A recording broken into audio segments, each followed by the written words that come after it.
So why don't you start by telling me how long you've worked for Peak? I've worked for Peak for 26 years, 26 years. And have you done parent advising that whole time? the whole time. Okay, so you must like your job. I thought it was going to be a temporary job, and it turned into a full-time job, and it turned into a 26-year-long job. So Yes, I like my job. yes, and you're very good at your job. So our hope is to get some of your expertise on video for people who might be just starting this job. So what do you think makes a parent advising session successful? You have to be a good listener, and when you get a call as a parent advisor, you don't know what that parent's going to say, and you don't know what kind of question that parent's going to ask. When we first started, we thought it would be good if the receptionist, asked, "Yes, you're calling, and what is your issue?" So we could get a little bit prepared if we had to call back.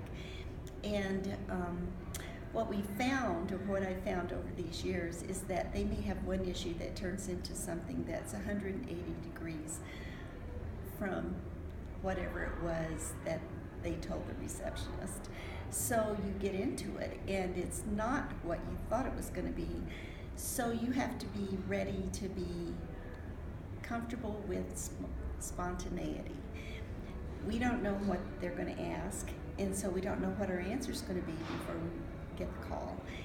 It's a conversation, and so in that conversation, you just need to be ready to be open to say, "I don't know, I'll get back to you." And saying "I don't know" is an honest answer if you don't. And getting back to people, they appreciate it because then they feel like you've put some thought into it and a little research into it. So at first, it was a lot of, "I don't know, that's a really interesting question, I'll get back to you." And I had to do a lot of reading. One time and we've gone to trainings, and having trainings and having mentors and having somebody that you can ask questions to is really important.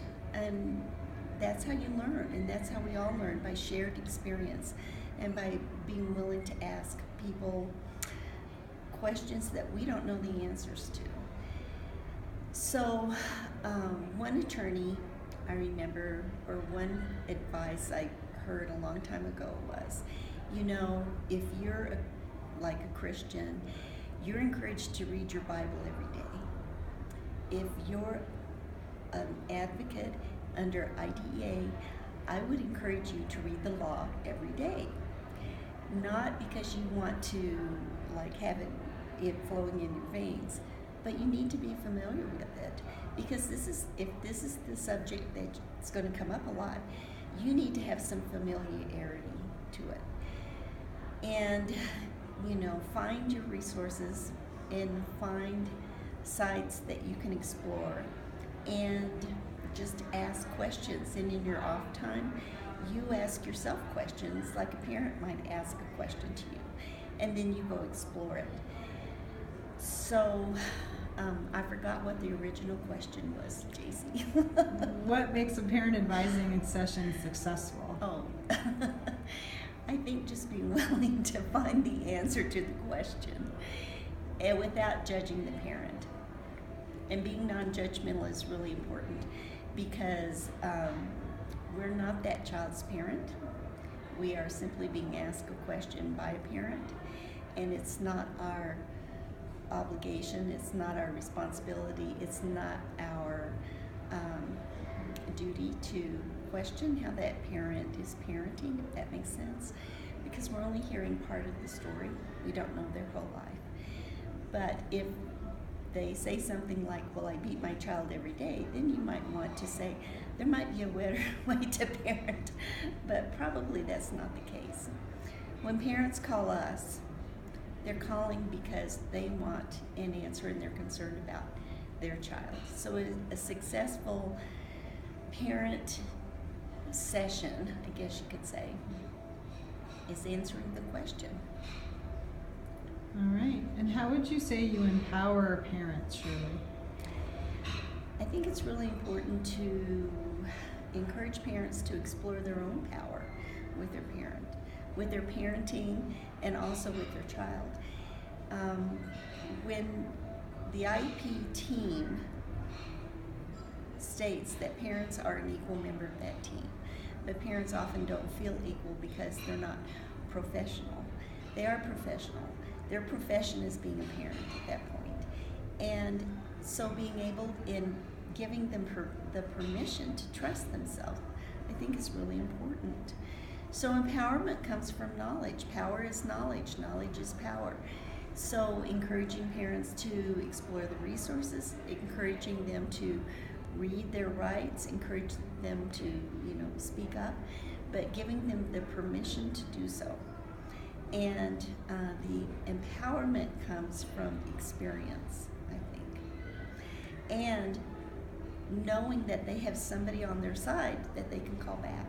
So often, sometimes people go, well, parents are getting too dependent on you and they call all the time. Or you may get some frequent flyer parents who call often. That's okay. They're learning. They're wanting to learn. And your job is not to make them dependent on you. Your job is to help them find their power. And it takes some people a little longer to do that. So having a person call you several times or call you on a regular basis, it's not a bad thing. It's a learning process. Just like this whole experience is a learning process. When you have a parent starting in kindergarten, it's a lot different than when they get to a senior in high school. The experience is different. And so they may be calling you every year before their IEP meeting. They may be calling you once a week. They may be calling you every other day.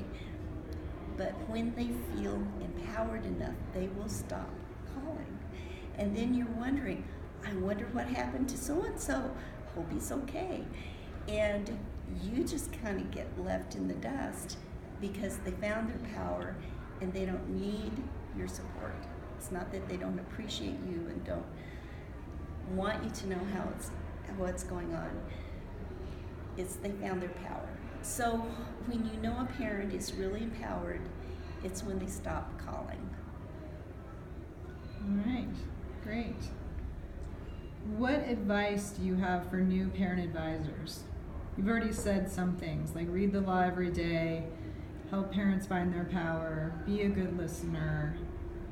Is there anything else you'd want to add to that? You are going to find out how much you do not know. And you're going to be overwhelmed with, oh my gosh, I can't believe that a school district would do that, or a professional would say that, or what was that parent thinking to ask that?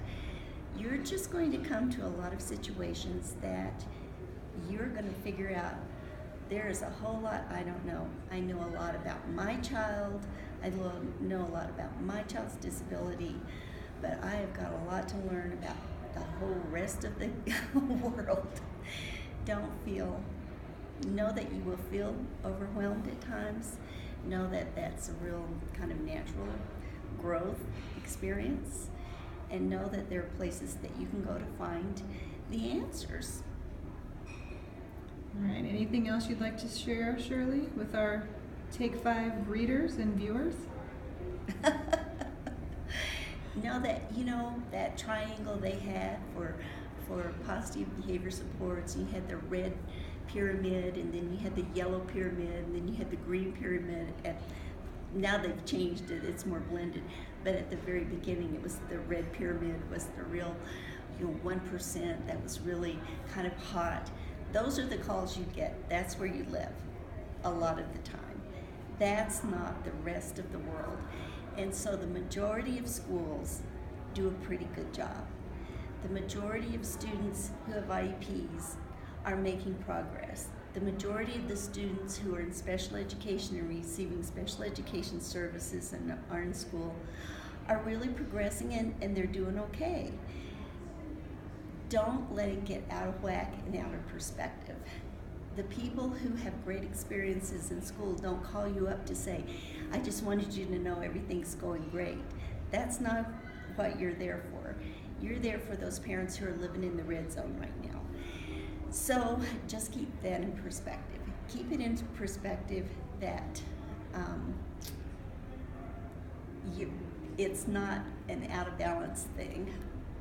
Schools can be very good. All right, thank you, Shirley. We appreciate your time. You're welcome.